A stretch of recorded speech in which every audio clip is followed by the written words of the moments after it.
দুনিয়াতে এমন অনেক সময় আসে যখন মানুষের বুকের ভেতর অদ্ভুত এক শূন্যতা জমে ওঠে। চারদিকে মানুষ, আলো, শব্দ, সবকিছু থাকা সত্ত্বেও মনে হয় যেন কেউ নেই। দোয়া করি, কিন্তু মনে হয় শব্দগুলো আকাশ পর্যন্ত গিয়ে ফিরে আসে। চেষ্টা করি, তবু ফল আসে না। ঠিক তখনই শয়তান খুব নীরবে এসে কানে কানে বলে, হয়তো আল্লাহ তোমাকে ভুলে গেছেন। অথচ সত্যটা ঠিক উল্টো। আল্লাহ কাউকে ভুলে যান না, বিশেষ করে যাদের বুকের ভেতর এক ফোঁটাও ঈমান বেঁচে থাকে। অনেক বছর আগের কথা। পাহাড় আর বিস্তীর্ণ সবুজ মাঠে ঘেরা এক জনপদ ছিল। শহরের কোলাহল সেখানে পৌঁছাত না। ভোর হলে শুধু পাখির ডাক, বাতাসে ঘাসের গন্ধ আর দূরে দূরে ভেড়ার ঘণ্টার শব্দ শোনা যেত। সেই মাঠেই থাকত এক তরুণ রাখাল। নাম তার ইউনুস। খুব সাধারণ একজন মানুষ, কিন্তু তার চোখে ছিল অদ্ভুত এক গভীরতা, যেন সে দুনিয়ার চেয়ে আখিরাতকে একটু বেশি দেখে। ইউনুস ছোটবেলায় সব হারিয়েছিল। বাবা মারা গিয়েছিলেন দুর্ভিক্ষের বছরে। মা কিছুদিন পর অসুস্থ হয়ে চলে যান। তখন সে ছিল মাত্র 12 বছরের ছেলে। আত্মীয় স্বজন কেউ দায়িত্ব নিতে চায়নি। শেষমেশ এক বৃদ্ধ রাখাল তাকে নিজের সঙ্গে রেখে দিয়েছিল। সেই বৃদ্ধই তাকে শিখিয়েছিল ভেড়া চড়ানো, আকাশ দেখে আবহাওয়া বোঝা, আর সবচেয়ে বড় কথা, আল্লাহর উপর ভরসা করা।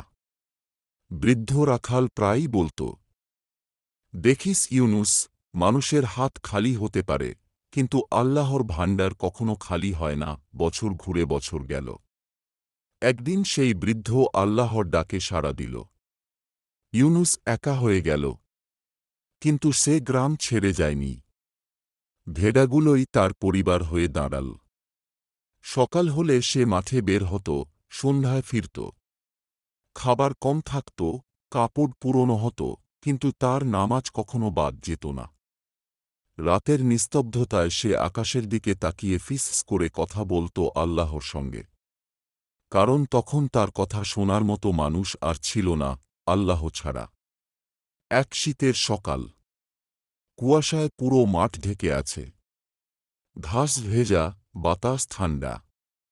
ইউনুস ভেড়াগুলো নিয়ে মাঠের একদম ভেতরের দিকে চলে গেল, যেখানে সাধারণত কেউ যায় না। সেখানে ঘাস নরম, পানি পরিষ্কার। ভেড়াগুলো ছড়িয়ে পড়ল। ইউনুস একটা পাথরের ওপর বসে পড়ল। ঠিক তখনই সে খেয়াল করল, দূরে ঝোপের আড়ালে কিছু নড়ছে। প্রথমে সে ভাবল হয়তো কোনো বুনো পশু, কিন্তু ভালো করে তাকাতেই সে দেখতে পেল একটি হরিণ। সাধারণ হরিণ নয়, তার এক পা সামান্য খুঁড়িয়ে চলছে। চোখে জমে থাকা ভয় আর ক্লান্তি একসঙ্গে। ইউনুস ধীরে ধীরে উঠে দাঁড়াল। হরিণটা তাকে দেখেই পালাতে চাইল, কিন্তু আহত পা তাকে বেশি দূর যেতে দিল না। কিছু দূর গিয়ে সে থেমে গেল, হাঁপাতে লাগল। ইউনুস বুঝে গেল, এই হরিণ বিপদে আছে। সে খুব আস্তে আস্তে এগিয়ে গেল। মুখে কোনো শব্দ নেই, শুধু হাত তুলে শান্ত করার ভঙ্গি। আশ্চর্যের বিষয়, হরিণটা আর দৌড়াল না। যেন সে বুঝে ফেলেছে, এই মানুষটা শত্রু নয়। কাছে গিয়ে ইউনুস দেখল হরিণের পায়ে গভীর ক্ষত। হয়তো কোনো শিকারীর ফাঁদে পা পড়েছিল। ইউনুসের বুকের ভেতর কেমন একটা মজট দিয়ে উঠল। সে নিজের কাপড়ের এক অংশ ছিঁড়ে ক্ষতে বেঁধে দিল। পানি দিয়ে পরিষ্কার করল। হরিণটা কাঁপছিল, কিন্তু পালানোর চেষ্টা করল না। কাজ শেষ করে ইউনুস একটু দূরে সরে দাঁড়াল।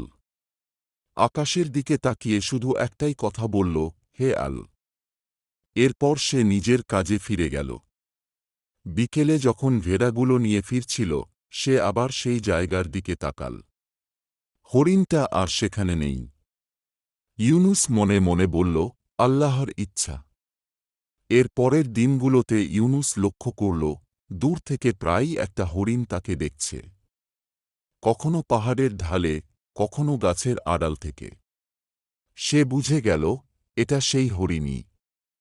পা এখনো পুরো ভালো হয়নি, কিন্তু আগের চেয়ে অনেক শক্ত। একদিন দুপুরে ভয়ঙ্কর এক ঘটনা ঘটল। ইউনুস ভেড়াগুলো নিয়ে মাঠে ছিল। হঠাৎ দূর থেকে কয়েকজন ঘোড়ায় চড়া লোক আসতে দেখল। পোশাক আর অস্ত্র দেখেই বুঝতে দেরি। ইউনুসের বুক ধড়ফড় করতে লাগল। ভেড়াগুলো ছড়িয়ে আছে, পালাতে গেলে সব হারাবে। সে দৌড়ে ভেড়াগুলো এক জায়গায় জড়ো করতে লাগল। ঠিক তখনই সে দেখল ঝোপের আড়াল থেকে সেই হরিণ বেরিয়ে এসেছে। কিন্তু এবার সে পালাচ্ছে না, বরং উল্টো দিকে দৌড়াচ্ছে, শিকারীদের দিকে। ইউনুস হতভম্ব হয়ে গেল।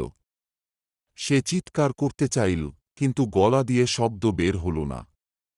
শিকারীরা হরিণটা দেখেই দিক পাল্টাল, চোখে লোভের ঝিলিক।